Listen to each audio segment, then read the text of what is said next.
Hey everybody, it's Jason Blaha here. Now that my two informative videos are done for the day, it's time to talk about current events in the online fitness community. I had a totally different video planned for today. I was going to cover something else involving another YouTuber and their discussion of an exercise, and I saw the news feed when I was preparing that video. The Autopsy of Piana has been released. So let me put on my +5 out of weaponsmithing, work on skilling up my crafting a little bit, and let's talk about this. And I read it over. I read what's available. You guys can find it over at Anthony Roberts. I'm not going to link it because it seems like right now, under some of YouTube's current rules, making videos specifically for the purpose of linking outside sources, including studies and research, can create a bit of a conflict with YouTube, and they'll end up sometimes pulling your video. You have to appeal it, and then my videos could possibly get taken down for a day while they sort it out and decide it's okay. And then you guys won't see the video. So I might, at the end or something, put some screenshots in as necessary of this topic so that you guys kind of know what's going on, and that way we'll be okay because it's publicly available documents and I can just put them in the video, and YouTube seems to be cool with that right now. But there's been a lot of changes in the last few months in the rules, and the video makers just have to adapt. So you guys can also go find it over at, I think at Anthony Roberts. I believe that's who it is. Yeah. I think it's his website. He's got documents up and copies of it also. So you guys can check that out. But here's what's going on. From what I'm seeing, they don't have the actual cause of death determined, but their findings, and again, they only opened up all the chest cavity and brain. Some people are going to be like, man, what'd they find in his arms and shoulders? They didn't check any of that we know of. That might be interesting, and that would be some stuff that might have been useful for those of us who've been talking about it. But you know what? At a certain point, the man's dead. I don't think we need to go there. Because I had a bunch of people say, hey, you think that stuff's going to be found in his autopsy? I don't think they're not going to dissect the man's arms. Guys, come on. Be realistic here. But what they did find, let's kind of go back to stuff that I talked about in the past when I said that he's going to die. He's going to die in the next year or two. I believe I've said that in videos before this happened, about 6 months before he passed away. And a lot of people are like, oh, no. It's like, yeah. They found a lot of things wrong. For those who don't know what all they're going to be looking at in the reports, basically they found significant heart disease. All right, significant heart disease. Mild hardening of the arteries, and I'm surprised it was mild. That was fairly mild. Okay, fair enough. I guess maybe he didn't eat that high of a fat diet. And I expected, with all the bulking and with the gear, that there would be more hardening of the arteries. Didn't seem to be there. But then again, that's also associated with certain substances more than others.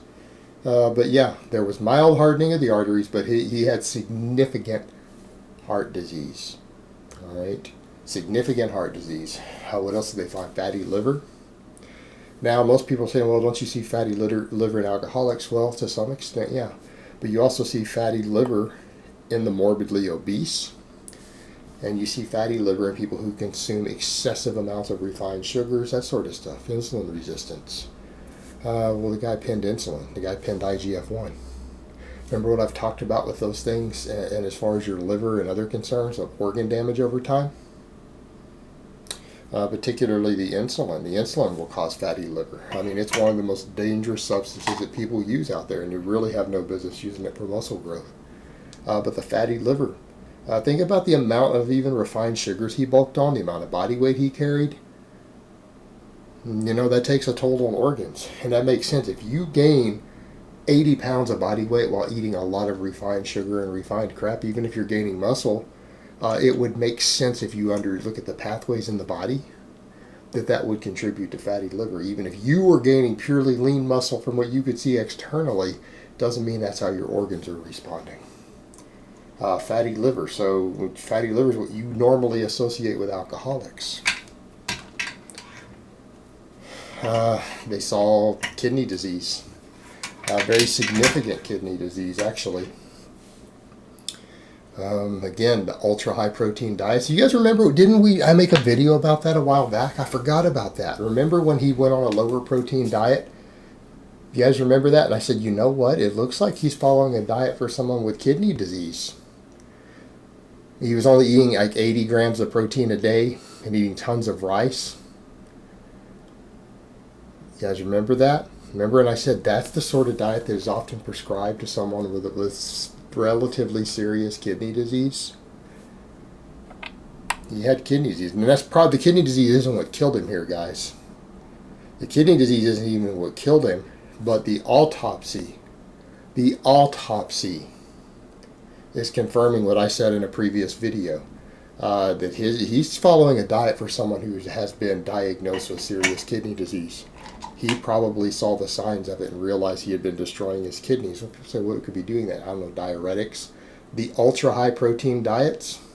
Remember I was telling you guys before, look, you don't need to be eating 400 or 500 grams of protein. We do not have long-term studies on this.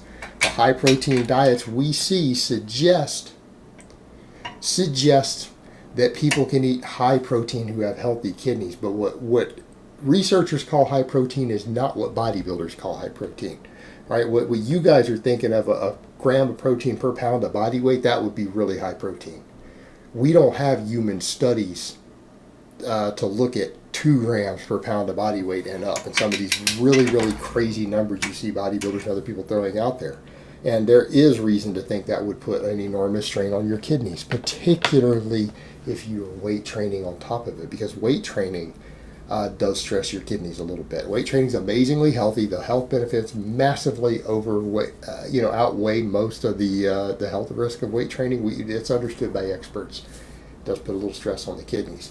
Yeah, you start throwing 400, 500 grams of protein a day on top of that with a taxing training schedule. See where I'm going there, guys? Yeah, you are having the hypothetical potential for kidney disease there. Rich had kidney disease. They found in the autopsy. So we've got heart disease, significant heart disease, fatty liver, so we've got liver disease, and we've got kidney disease. They found no signs of recent injury. So hold up. So what's up with this whole hitting his head thing? I don't know. When I'm looking at the report, that's what I'm also shocked at too, because again, people were thinking, oh, he hit his head that knocked him out. No, it might not have been. It might have been the heart attack itself that put him down, and the head trauma might have been minimal, because they weren't reporting an injury like that in there. They said no signs of injuries, and maybe I'm reading it wrong. Maybe someone else has a different interpretation of that. And some people say, well, what about all this brain swelling and this and that? That could have to do with the fact that he was in the induced coma and the heart attack and everything else. You guys got to remember, it looked like he possibly overdosed potentially on a substance and had a heart attack because he was snorting stuff. And I do know people who knew him personally who have told me, yeah, he did snort a lot of OxyContin. All right, he snorted OxyContin. People close to him in his life, I've heard that firsthand accounts from people who would know. They would know, who were in his personal life. And yes, I've had firsthand contact with those people and discussed it with them directly. He snorted a lot of OxyContin. And that was most likely what was on the table there that day when he had the episode. But yeah, they have listed that they don't have a finding on the cause of death listed. But they note these different diseases: heart disease, liver disease, kidney disease. It's all noted in there. Pretty interesting. So that's what we have, guys. That's the news. I mean, probably the biggest piece of fitness news out there today. Biggest thing out there to cover. Not what some people were expecting. Not what a lot of people were hoping for or wanted to see. But it certainly matches what I said in the past. It is hard. He's going to destroy his heart. He's destroyed his kidneys. I've said that previously. And then it looks like he destroyed his liver as well. He was, at this point, a walking time bomb, ready to die of any number of different causes. And this just all happened to catch up with him at once. Alright guys, but that's really all I have to say on that today. I hope it's been informative, and I will talk to you guys next time.